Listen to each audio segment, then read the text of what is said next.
supposed to be like Jenny, normal. Kevin and Jenny are supposed to be kind of like the normal people, but sort of, yeah. As we've gone forward in the series, they've gotten less and less normal. And then Kevin kills a bird, and when we saw in the panel, like, so how crazy do you think Kevin can get before he loses the charm of Kevin? I hope not that far. I think we'll stop it before that happens. I don't know if I've become less charming over the last couple of years, but yeah, killing a bird's not the nicest thing to do. But if you knew that bird's a piece of shit. Understand. That bird was a piece of shit, guys.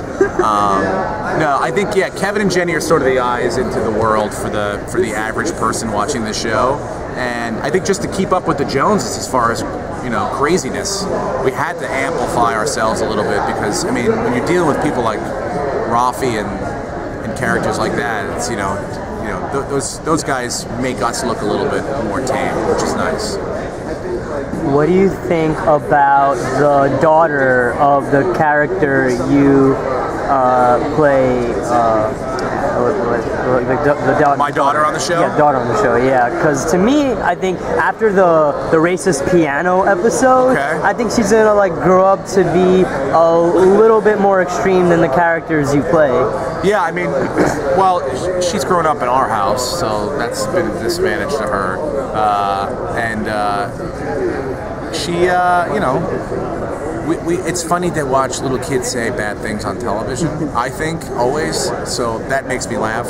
And so the fact that we can get her to say stuff like Jufor, like that to me, because I mean, you're feeding a child words to say, and they say them with joy. And like we had so many different alts for that, and that stuff will never get old to me.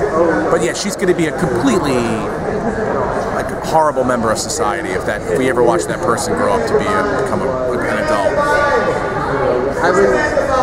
I was listening to you on, I think it was Scarborough, and you were talking about how you were in a scene, you were coming up with the acronym for Spunk.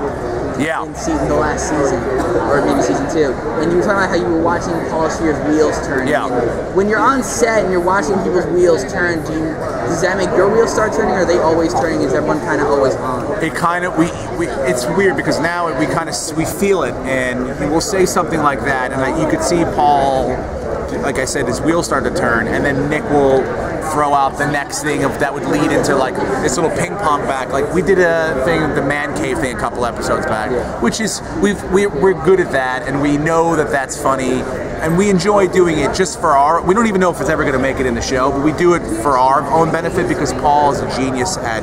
I mean, I was telling you, he could take like verbal loads on his face, and he turns it around and just keeps giving back. So it'll never end. So the joy for us is just to play that game. And you can see once something like that comes out, and he starts to do his thing, and Nick starts to do his thing, and we all just start to play along. It's fun. How much fun was Mr. McGibbet episodes? The McGiblets episode? Yeah, McGiblets. Like, scared the shit out of my daughter. Like, that was one of my favorite ones. And people now, they sell the costume.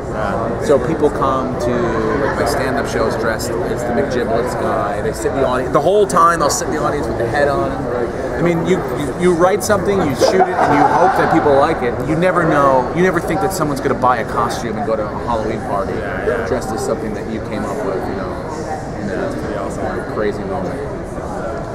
Is it fun to work around a bunch of other stand-ups all day, and then are you ever like at the club with them later and you're like discussing scenes that you shot that day? Yeah, I mean, Nick and I run into each other at the comedy clubs in LA whenever we're working, and for the most part we don't talk.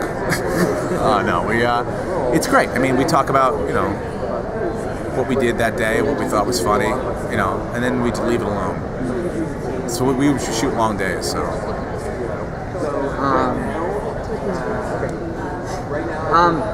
Kevin keeps falling into crazy scenarios. The bird, the gerbil, the gaboya, and the grabbing outside. Like, how crazy do you want him to keep? How many more crazy scenarios do you want him to keep falling into? I would like to see him.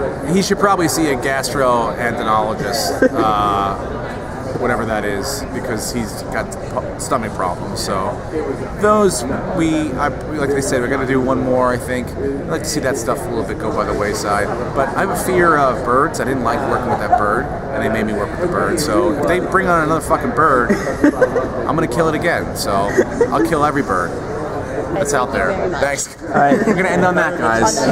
Thank you very much. Yeah. Cheers, guys. Thank you. Thank you for being